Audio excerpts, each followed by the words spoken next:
I had a phobia of bananas. But whose idea was this?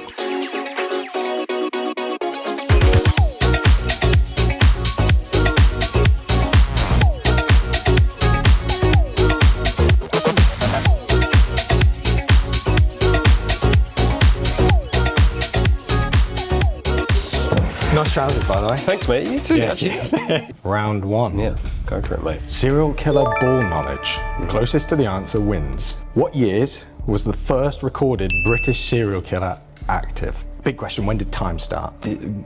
Like when? There was multiple serial killers before the record started, but then at what point did we start going, actually, we should probably write this down? So when was paper invented?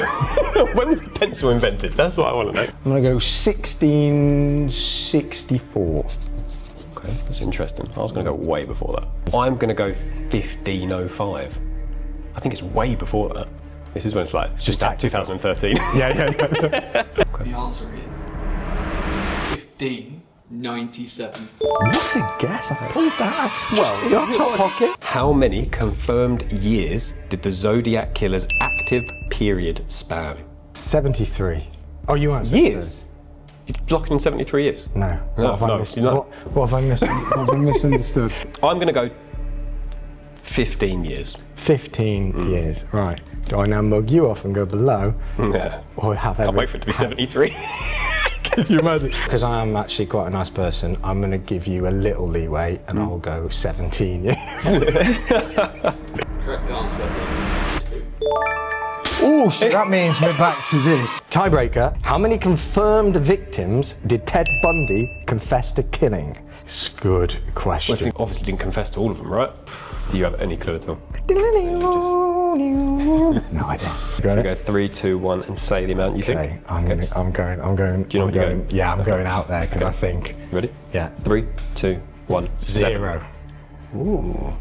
Okay. Got feeling didn't confess to any. That could actually be I true. feel like- knowing Adam, that actually is probably That's what I mean, but I feel like, I remember doing the research, I remember him being like quite charismatic, quite intelligent, and yeah. You think he wouldn't have confessed to I any feel of them? like I remember being like he didn't confess to any. The answer is 30. What are you doing to me, Ted? That down here. What are you doing to me? The fact I can already hear laughter means. Right, see you on the other side, mate.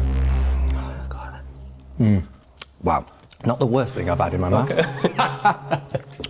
But it's up there. What was your favourite day to be Charmer, and what was your favourite day just generally being with the gang? I think my favourite day being with the gang, we had this phenomenal day shooting in front of the White Cliffs of Dover. Phenomenal. Like, you know, sometimes you just get to film in locations where you're like, oh, this is epic. Yeah. Sun came out, and it was the first time it felt like it's a very ensemble film, isn't it? You know, everybody playing their part. So I'd say that from a personal point of view. From Charmer, probably I'm allowed to say the location of, just so I don't want people turning up at your house. When we're in the house, and it was just really enjoyable to have a sense of freedom. Just really explore and play and not be kind of constrained or boxed in. I really enjoyed that day. Enjoyed kind of finding the pace, the rhythm, different things to explore. What about yourself? What was your favourite Turtle day and what was your favourite Scott day? My favourite Turtle day was probably the same day as yours, but ironically, although that was my favourite Turtle day, it was also my least favourite day as a Scott. Because as Turtle, it was great. It was just running around, action shots, jumping, diving, being real physical, great fun. But on the total end of that spectrum, me as an actor was in jeans, a turtleneck sweater on the hottest day of the year, sprinting, doing that shot maybe 15 times. The next day, my leg and my hamstrings were in agony. Round 2. The fibs. Okay. Which of these facts about myself are false? You ready? Yeah, I'm locked in. I used to tell people I had a phobia of bananas. Well, there's the lie. Stop. I once tried fitting a radiator and ended up throwing it into my neighbour's window. Totally believable.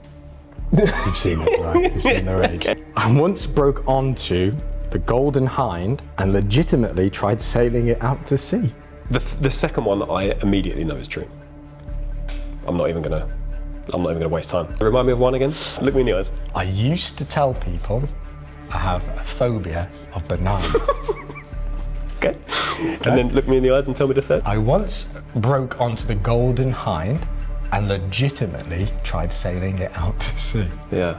I think that's more believable than being scared of bananas. My instinct immediately said, You don't want any... you're not scared of bananas, man. What are you doing? What are we doing? What are we doing? So good. Locking it in. Locking it Number in. 1 is a lie. Didi gets a winner, baby! Yes! Yes! That's so good. You were scared of bananas? Yeah. No, well, Why? I used to tell people I had a phobia of bananas. I had this weird thing with textures, and banana was a texture that freaked me out. I accidentally chopped 3 of my fingertips off by crushing them under an ice machine. I once sang the Batman theme tune so loud on a tube that the train was stopped between platforms because the operator thought there was a problem. I did 2 amateur bouts at white collar boxing.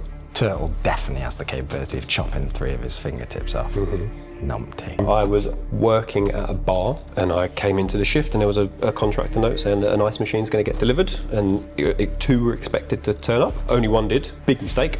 Took me to A&E and then they sewed my little fingertips back on. Okay. Gone. I'm actually 3 fingertips. I'm gonna hold this like this. That's still, yeah. Gives it away. I did Gives try it away and a have little bit, sneaky. doesn't it? Yeah, I did try and have a sneaky look. The white collar one, I can see. I could see you having a few amateur. And then what was the middle one?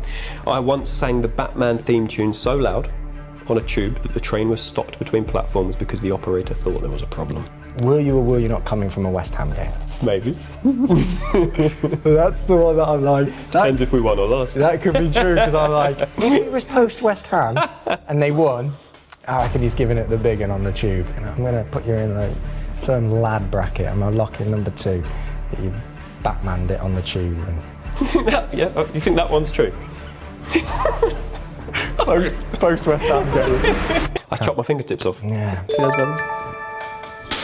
Do you know what? When I had a little sneak, I did think it looked a bit wonky, and I was like, "What? It's got a wonky finger." This. You stitched me up. It says make up a lie on the spot. Dickhead. Cheers. Bottoms up. Cheers, mate. I'm crap at sales. Stop laughing. Right. Jesus Christ. Oh my God. Just look me in the eye. Just look me in the eye. You'll be all right. I can't believe I'm going to cry. Look up through this. I feel like I just got hit by a bit of G-force. Turtle's fantastic, right? Like, he's very endearing. I feel like he's going to have the biggest fan base after this. He just wants to be liked. And that was kind of what I always stuck with in every scene. It was like, I want to be liked as Turtle. And it's so obvious these group of serial killers despise him. You know, early doors, it's so obvious he's completely hated. Nail! Fuck off, Turtle. What is great about the writing in this film that Adam has done with the characters is that Turtle is the only one who isn't a serial killer. And he's being mocked, right? He's being relentlessly bullied for the fact he's not a serial killer. You know, these serial killers are monsters. They're devious. They're horrific people.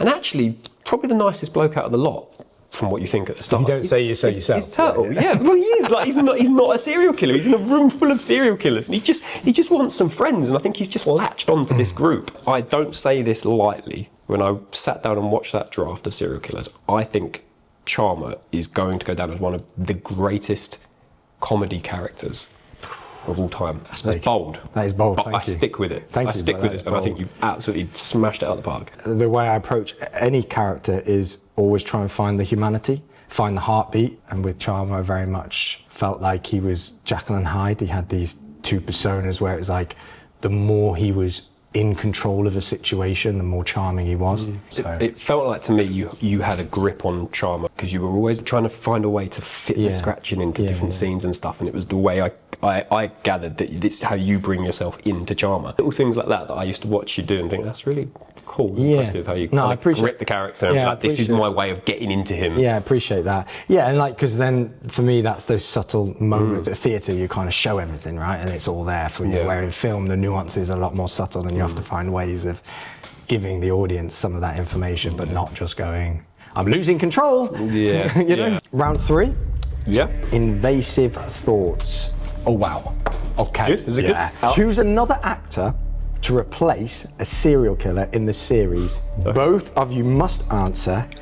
Best answer wins. Not yourself. So you can't do that noble thing to be like, oh, Brad Pitt. Tom Hardy should definitely replace me.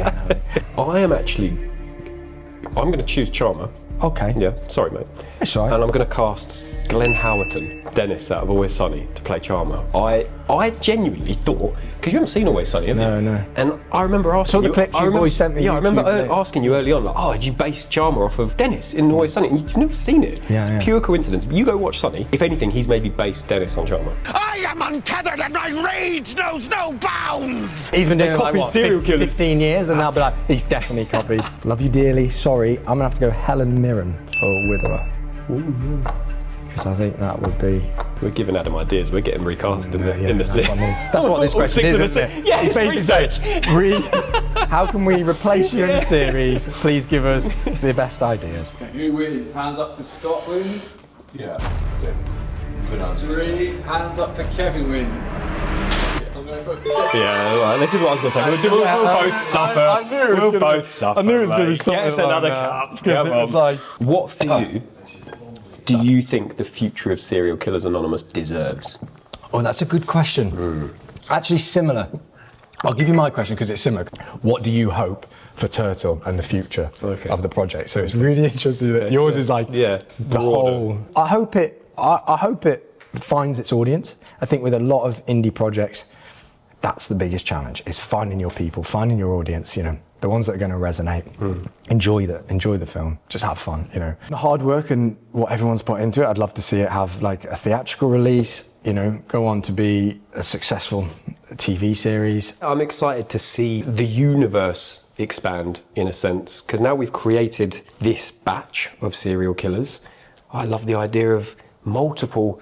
You know, we're not the only 6 serial killers in the world, are we? And like, how great would it be to have like an American variation? There's such an opportunity for this, you know, brand. It's a brand, isn't it? Like we've created a universe and a world in which there's unlimited potential. And can I just say, it's been an absolute pleasure. Oh mate, it's been lovely. Yeah. All the best. See you on the other side. Oh mate. No. That is mental. Oh my god. If I'm sick on this, that will go viral. Oh my god. Still not the worst thing I've ever had in my mouth. You keep saying that and I'm starting to worry. Oh, still not. Do you think we handled that all right? Yeah, smashed it, mate. Well done. Love you, mate. I'm not going to say it back. Like and subscribe.